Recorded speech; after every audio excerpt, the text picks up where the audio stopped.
Bonjour à toutes et à tous. Cette vidéo aura pour but la correction de l'exercice 18. Je vous ai déjà mis sur Internet, vous avez peut-être vu, le corrigé de l'exercice 19. Alors, j'avais fait pas mal de commentaires sur cet exercice.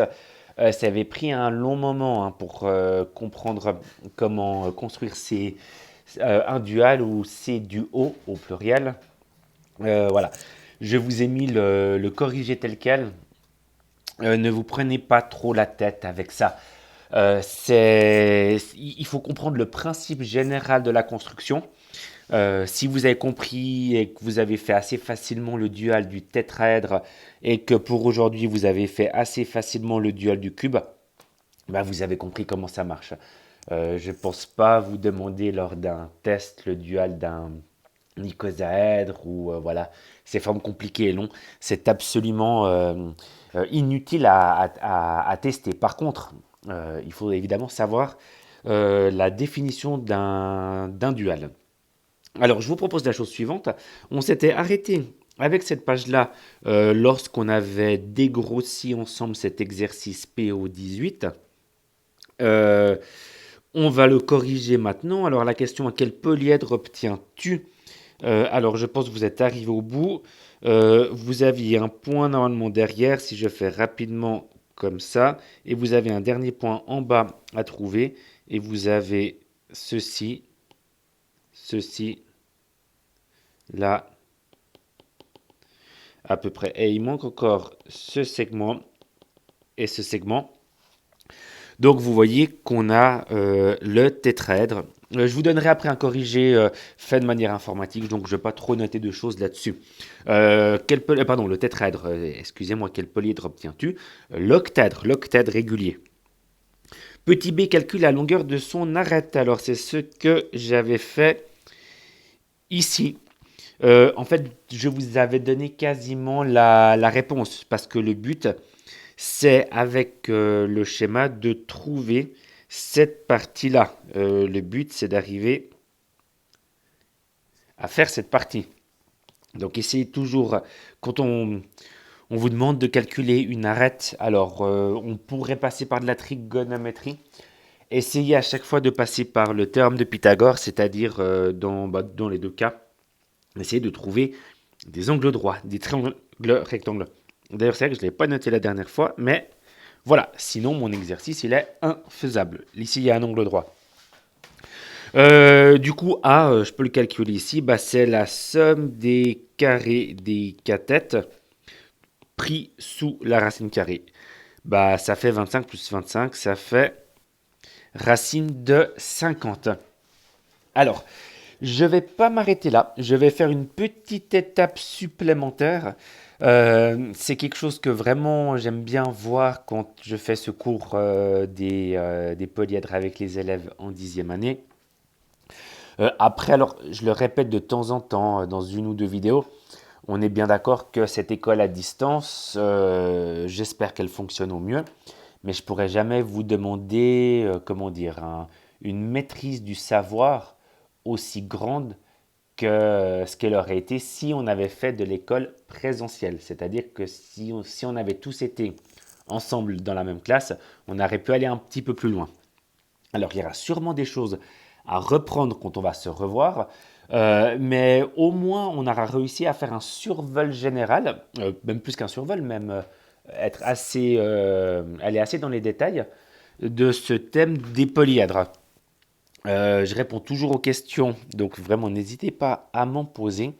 Moi, voilà, ça me permet comment dire, que ce thème-là soit presque validé pour un test. Je dis presque parce que je pense qu'on pourra se reprendre un petit moment pour reparcourir ensemble tous les exercices et voir si vous les avez bien compris ou s'il y a encore quelques lacunes. Alors, j'explique ce que je voulais expliquer avec cette racine carrée. Je voulais vous parler de l'extraction, oui, de racines. Euh, Qu'est-ce que c'est? Comment ça marche? En préambule, je dirais que si vous avez, je ne sais pas, moi, une fonction 6 sur 9, vous savez que cette fonction-là, cette fraction-là, vous ne pouvez pas la laisser comme ça. Vous devez l'écrire en code fractionnaire irréductible. Donc on peut simplifier par 3 et ça fait 2 sur 3. C'est la même fraction dans ce sens où cette valeur et cette valeur valent la même chose, d'où le signe égal. Par contre, la deuxième fraction, on a représenté le même nombre que la première, la même valeur globale, mais en utilisant à chaque fois des chiffres plus petits. On n'a pas utilisé 6 au numérateur, on a utilisé 2, et on n'a pas utilisé 9, on a utilisé 3.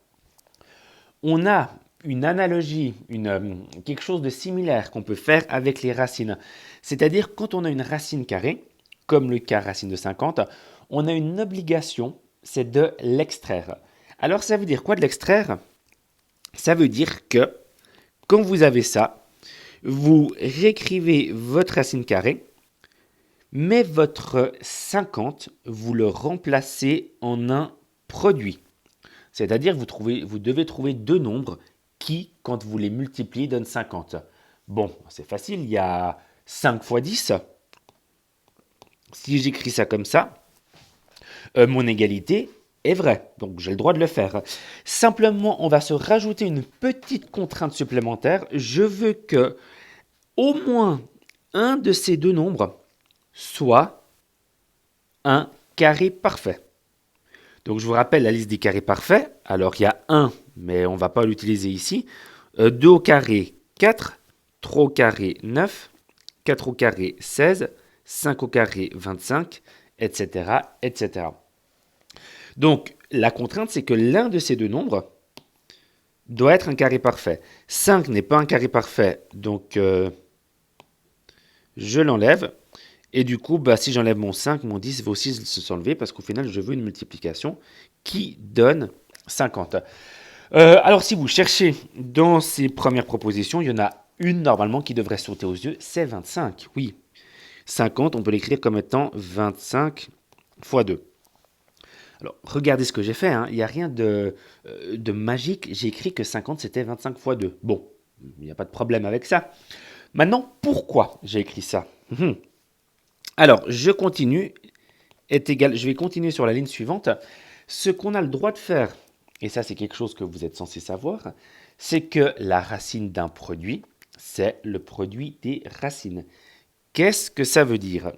Ça veut dire que la racine de 25 fois 2, c'est le produit entre racine de 25 et racine de 2. C'est-à-dire qu'on peut casser la racine carrée en deux termes. Si on avait eu un plus à la place d'un fois, l'égalité, ma dernière égalité, aurait été fausse.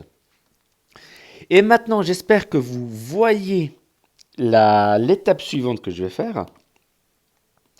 Pourquoi je vous oblige, ou pourquoi je vous ai demandé à ce que la division de 50 en un produit, je vous ai demandé qu'un des deux nombres soit un carré parfait. Pourquoi?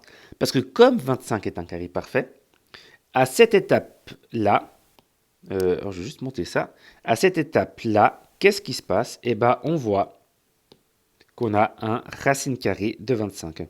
Et comme 25 est un carré parfait, on peut écrire que racine carrée de 25, eh ben, ça fait 5.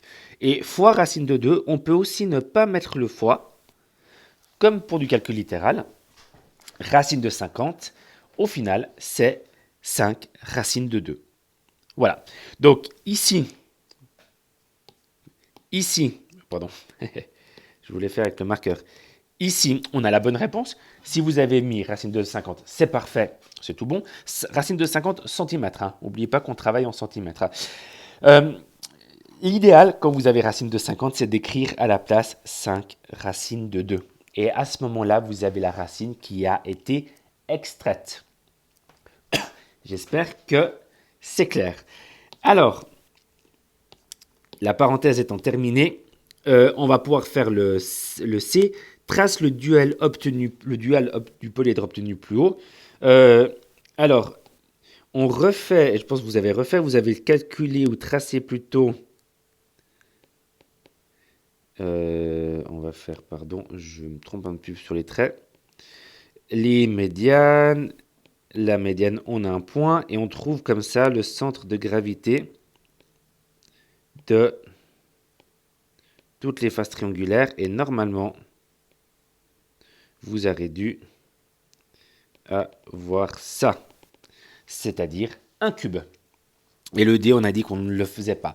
Alors, je vous montre la réponse que je mettrai sur mon site internet. Moi, je vais vous mettre ça. Donc, voilà la réponse joliment dessinée. Tout ce qu'on a dit est repris ici. Donc, réponse A, on obtient un octaèdre. On pourrait presque rajouter octaèdre régulier. Je vais peut-être le mettre comme ça. Son arête mesure racine de 50. Je peux peut-être, racine de 50 cm, vous réécrire à côté ce qu'on a dit. Racine de 50, c'est la racine de 25 fois 2. Du coup, c'est la racine de 25 fois la racine de 2. Donc, du coup, ça fait 5 fois racine de 2. Donc, 5 racine de 2 cm. Voilà. Si vous avez compris l'extraction de racine déjà, c'est super, c'est parfait. Sinon, comme je disais, hein, c'est pas crucial, c'est pas central, mais tout ce qui est déjà maîtrisé est bon à prendre pour le futur. Et petit c, le duel de l'octaèdre est un cube, on le voit très bien, et son arête mesure 10 sur 3 cm. Alors, je vous mets quand même la réponse 10 sur 3. D'où vient ce 10 sur 3? Ben, on pourrait démontrer que, en fait, cette arête-là, je vous rappelle vos 10 cm. Et donc, comme cette arête vaut 10 sur 3, c'est-à-dire que cette arête, bon, avec la 3 dimensions, ça donne quelque chose de bizarre, mais on a la même chose ici que là, que là. Et donc, du coup, on a une arête du petit cube qui est 3 fois plus petite que l'arête du grand cube. Voilà. Alors, c'est pas fini, parce qu'on va faire quelque chose d'important. L'exercice en soi, oui, est corrigé. Simplement, j'aimerais qu'on revienne sur la chose suivante. Et on conclura comme ça l'analyse des formes et de son dual. Pardon. Avec la chose suivante, je vais écrire ici forme. Et on va ici écrire le dual. Alors, si vous vous rappelez, le tétraèdre, eh ben, son dual, ben, c'est aussi le tétraèdre. Ok. Le cube, eh bien, on va le faire. Le dual du cube, c'est l'octaèdre. Et le dual de l'octaèdre, c'est le cube. Alors, j'aurais voulu faire encore les deux autres formes, le dodécaèdre et l'icosèdre, mais je vais déjà m'arrêter là, juste pour vous montrer un petit quelque chose. Si je prends le nombre de faces du cube, donc le cube a combien de faces? Le cube, il a évidemment 6 faces. L'octaèdre, il a combien de sommets? Il a 6 sommets. Tout ça n'est pas à un hasard. Pourquoi? Parce que le dual, en fait, on fait quoi quand on crée un dual? On prend les faces d'une forme et à partir d'une face, on la convertit en un sommet. Donc, comme le cube a 6 faces, chaque face va donner un sommet. Et donc, au final, son dual aura 6 sommets, ce qui correspond aux 6 faces du cube. Et le contraire aussi est vrai, c'est-à-dire le cube a combien de sommets? Le cube a 8 sommets. Et l'octaèdre a combien de faces? L'octaèdre a 8 faces. D'ailleurs, à la limite, ce qu'on peut faire, d'ailleurs, vous avez remarqué que quand on fait le dual du dual, on retrouve la même forme. Le dual du cube, c'est l'octaèdre. On refait le dual, et ben on retrouve le cube. Ça marche tout le temps. Ça marche tout le temps. D'ailleurs, ce que je vais pouvoir peut-être faire, c'est qu'en disant ça, je supprime cette ligne-là, parce qu'en fait, cette ligne-là est déjà contenue dans la ligne du dessus. On n'a qu'à passer de l'octaèdre, on n'a qu'à faire voilà, de cube à l'octaèdre, on fait une fois un dual, et on refait le dual de l'octaèdre, et on revient ici. Voilà, si on fait 50 fois un dual, on va faire 1, 2, 3, 4, 5, 6, 7, 8, 9, 10. On fera un nombre pair, donc on va revenir au cube. Maintenant, j'ai mis beaucoup de traits. Voilà. Le tétraèdre, il a combien de faces? Il en a 4. Et il a combien de sommets? Eh bien, il en a 4 aussi. Donc, quand vous permutez les 4 faces avec les 4 sommets, eh ben, rien ne change. Donc, c'est pour ça que le dual du tétraèdre, c'est le tétraèdre. Et je trouve ça évidemment très, très, très joli. Voilà. C'est parce que le tétraèdre a le même nombre de faces et de sommets que son dual, c'est lui-même. Alors quand je dis lui-même, la force, elle est un peu rétrécie, elle est plus petite, mais c'est le même nom de la forme. Et comme vous avez reçu le corrigé de l'exercice PO19, vous savez maintenant que, on va écrire comme ça, dodécaèdre, le dual du dodécaèdre, c'est l'icosaèdre. Et on va voir, tout ça marche très bien. Le dodécaèdre a combien de faces? Par définition, dodécaèdre 12. Il a 12 faces. Donc, son dual doit avoir 12 sommets. Est-ce que l'icosaèdre a 12 sommets? Oui. Et on en avait parlé, je vous avais donné une fiche solide de Platon. Vous devez l'avoir chez vous, j'espère. Où il y a 5 colonnes. Chacune des colonnes, c'est un solide de Platon. Et il y a 3 lignes dessous. Les lignes, c'est le nombre de sommets, nombre d'arêtes, nombre de faces. Regardez que vous pouvez toujours permuter le nombre de sommets d'une forme avec le nombre de faces de son dual. Et le contraire, le nombre de faces d'une forme avec le nombre de sommets de son dual. Les faces de l'icosaèdre, il y en a 20. Donc le nombre de sommets du dodécaèdre, j'y arrive, il y en a 20 aussi. D'ailleurs, au passage, si vous me demandez de savoir par cœur le nombre de sommets du dodécaèdre, personnellement, je ne le sais pas. Je ne le sais pas. Mais ce que je sais, c'est que je sais que le dodécaèdre, c'est le dual de l'icosaèdre. Ok. Et que, comme l'icosaèdre a 20 faces, son dual doit avoir 20 sommets. Et je viens de me rendre compte d'une petite chose qui n'est pas super. On va plutôt faire comme ça. C'est que je vais effacer ce truc. Je vais mettre une double flèche. J'espère que ça sera plus clair. Comme ça. Et ça, c'est la flèche qui permet de faire la transformation dual. Je pense que c'est un peu plus clair comme ça. Donc, dual, dual, dual, dual, dual. Depuis le cube, dual, dual, dual, dual, etc., etc.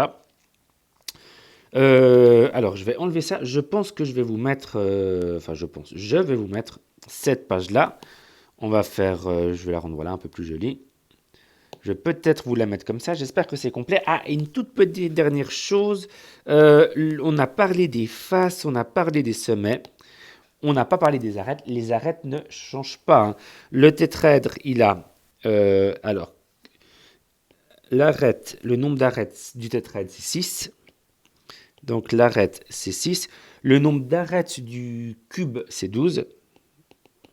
Donc son dual a toujours le même nombre d'arêtes. L'octaèdre a aussi 12 arêtes. Et le dodécaèdre, qu'il soit régulier ou non, il a 30 arêtes. Et son dual a 30 arêtes aussi. Voilà, j'espère que j'ai pas commis d'erreur dans cette page-là. Il y a beaucoup de nombres. Voilà, c'est un corrigé très très très complet. Vous avez le corrigé de l'exercice 18, mais l'explication sur l'extraction de racines. Et voilà la petite conclusion générale sur le dual et puis cette inversion entre nombre de faces et nombre de sommets. Et j'espère que vous trouvez aussi ça très très très joli. J'ai encore une autre vidéo qui va venir juste après, je crois, sur l'exercice PO29. Voilà, merci de votre attention et je réponds comme d'habitude très volontiers à toutes les questions que vous pourrez poser. Merci beaucoup, au revoir.